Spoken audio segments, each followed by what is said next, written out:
And this is what the FIFA World Cup is all about, giving us interesting football, seeing the big nations packing their bags and going home. We've seen football from the group stage. We've moved to the round of 32, and now we are in the round of 16 and getting ready for the quarterfinals. But what's one short thing is the fact that we have seen great football, a harvest of goals. Welcome to the FIFA World Cup Roundup Show on Atlantic TV. My name is Richard Unwaje, and on the show today, we have a big package. We'll talk about all the games that happened over the weekend, talk about the round of 16, interesting football already playing out from there, and we'll have Dr. Victor Modo joining us live from New Jersey, where we'll talk about the World Cup, of course, international journalist who is covering the World Cup there. We'll talk about the World Cup and talk about the games we have seen so far in the round of 16. Welcome to the show. Welcome to the FIFA Roundup Show.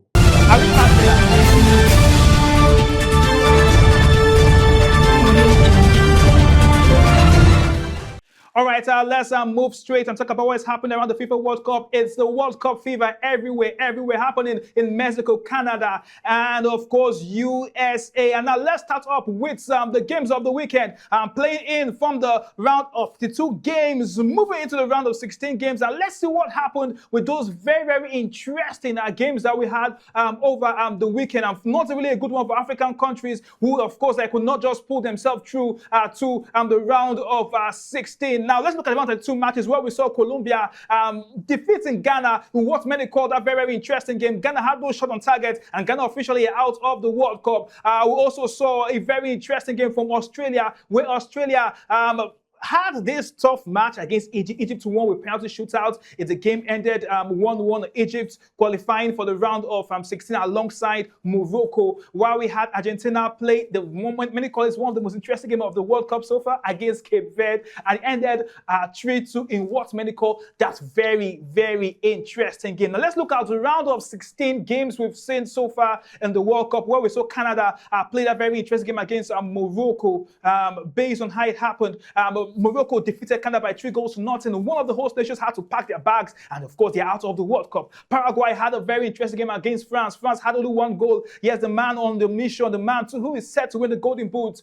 Nobody else but Kylian Mbappe scored that particular goal. And Brazil, Norway was a very, very interesting game where Norway won Brazil by 2-1. That game was very interesting. The fact that Norway had this kind of great football. One man stood out, Erling Haaland, scoring those 2 goals, and Brazil are officially out of the World Cup. And early hours of today, we had Mexico and England rather, where England defeated on that host nation by 3-2. Very, very interesting match. And we'll talk about all these. But let's move straight to New Jersey and let's join the very own Dr. Victor Modo, international correspondent covering the World Cup all the way from the USA. Top of the morning to you, Victor Modo, Dr. Victor Modo. And I know the World Cup fever is everywhere around there, but let's start up with the African teams. Before we build up around what happened yesterday, what can you see around the African teams and their performance in the World Cup so far? Only 2 African nations qualifying for the round of 16. Your reaction? It's disgraceful at best.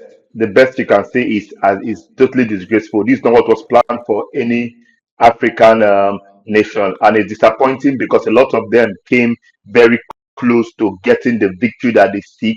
Teams like Senegal, teams like Cote d'Ivoire, teams like DR Congo were basically on the precipice of history, and they threw it all away.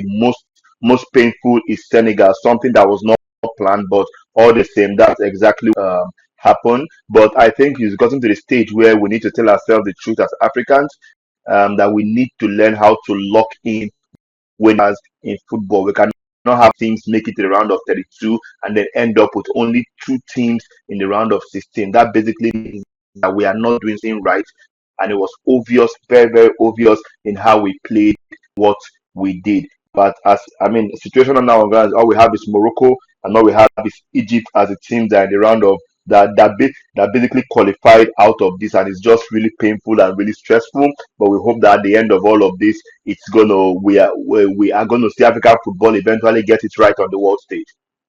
Let's talk very, very fast around Norway. Yesterday playing against Brazil, and a very interesting one where we saw England also having their own day. But let's start with the Norway and Brazil game. Were you shocked with the results after 90 minutes yesterday? When you get chances and you don't take them, you open up opportunity for you to be beaten. Brazil cannot have a penalty in an all-important match and they give it to the guy from Newcastle. Yes, even if he's the best player in training.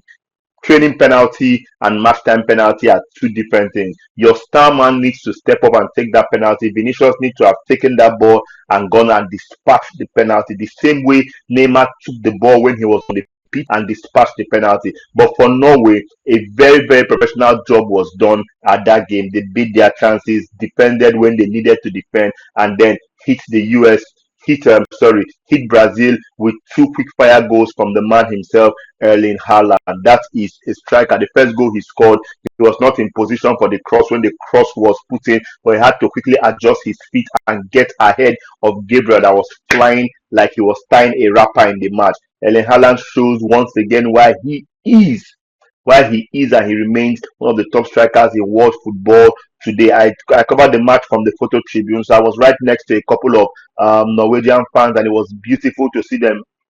They did not stop singing from the start of the game to the end of the game, and they were constantly chanting for Norway. That's what football is. That's the spirit of the World Cup. And again, giant slaying is allowed. I said, plus this is a very bad Brazilian side about that. At the taking pictures yesterday and everything. But on the final, let's talk about England yesterday pushing out the host nation Mexico. They play in the stadium. Mexico plays a stadium where they have never lost a game before. But we saw England being able to push that thing. Your reaction to that particular game? So far so good. Two host nations are out. Canada is out, and Mexico is out. Now, if USA go out, do you think it's going to affect the whole tournament as a whole? The truth is, the fans in this are seeing the tournament as the new in thing, something that interests them, something that. So even if the US gets knocked out, right, these stadiums would constantly be filled up. The fans would always come. I mean, fans from all of these countries have come, but the US fans are also actively getting their tickets, irrespective of who's playing. That's the fact. Yesterday there were 1,000 fans. It was Brazil, Norway, Norwegian fans were there. Brazilians were there, fans from all over the world. I saw Japanese guys and all. People came to see this game. The World Cup is a festival. Numbers will not drop, even if the US pack their bag today. Numbers won't drop. All right, thank you very much, Dr. Victor Modo, live in New Jersey. And he covered that very, very interesting game between Brazil and Norway yesterday and saw what happened. And of course, getting the biggest shots. One of Nigerian representatives who is at the World Cup covering the FIFA World Cup happening in Canada, Mexico, and US. All right, let's move straight and talk about some matches, I would say, in the round of 16 today, where the round of 16, of course, is beginning up with very, very interesting, call it football. And let's look at what will happen where we'll have Portugal to play against Spain, what we'll call it's one of the biggest games of the round of 16. Permit me to call it the biggest game. I will say the man called Ronaldo, available to play later on today. And speaking about the host nation, USA will play against Belgium. Now that particular game is under, different talking points around that particular game. Many are talking around the fact that Belgium are complaining around the fact that, Balogun was not meant to be part of the game, is available to play for USA. So there will be several talking points we would have around this game later on this evening. And let's just move from there and talk about what's happening around our man of the day. Yes, who is that man? Nobody else but Erling Haaland, who is the big man of the day, doing everything wonderful, has 7 goals already. Don't forget the last time Norway qualified for the World Cup was 1998. Yes, they've qualified with the man the call. Talk about Erling Haaland being the main man, controlling every single thing, and he is our man of the day. He scored 2 goals yesterday, not just scoring 2 goals, but scoring 2 important goals that gave his country the chance to move to the quarterfinals, and he deserves to be our man of the day, and we are celebrating the man they call Erling Haaland for that beautiful, beautiful performance he gave us yesterday, where we saw him, score those 2 goals. For many people, the second goal was just wonderful from Erling Haaland. So we always celebrate Erling Haaland for doing something great. Call it something great, something great. He's just a big man, and everybody are talking about him. And from Erling Haaland, let's move to what's trending. Now, the World Cup always has a way of packaging all the biggest things for us. And what's trending is a part of the show on the FIFA World Cup Roundup show on Atlantic TV, where we just pick out those beautiful moments for you just to relax and enjoy the World Cup, those moments outside the pitch. Now, let's look at one of those big moments. Now, this will be the moment between Vinicius Jr.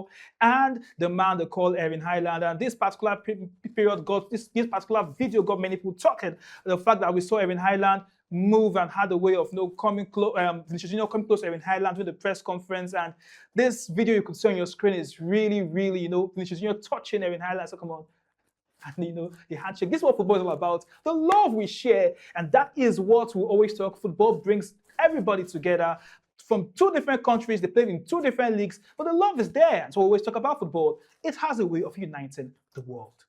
And still on what is trending, let's celebrate our very own correspondent in the USA who was in New Jersey yesterday. Nobody else but world-renowned journalist called Pooja, where Pooja was capturing the moment and have gotten everyone talking, especially Nigerian fans who had Pooja just behind Erin Haaland, taking those pictures and everything. We are super proud of our own correspondent in USA covering the World Cup. Talk about Pooja, could see his face there. He covered that moment, and for many Nigerians, we're proud of him. Not just the fact that he appeared and over 2 billion people saw his face yesterday, but the fact that we saw him with a traditionally, known cap from Nigeria, the Yoruba cap, and which makes him stand out, and everybody are talking about him. For we here on Atlantic TV are so proud of him for definitely making us proud in the FIFA World Cup. But this is all we have on the FIFA World Cup Roundup show today. Thank you for joining us. We'll be with you tomorrow where we'll talk about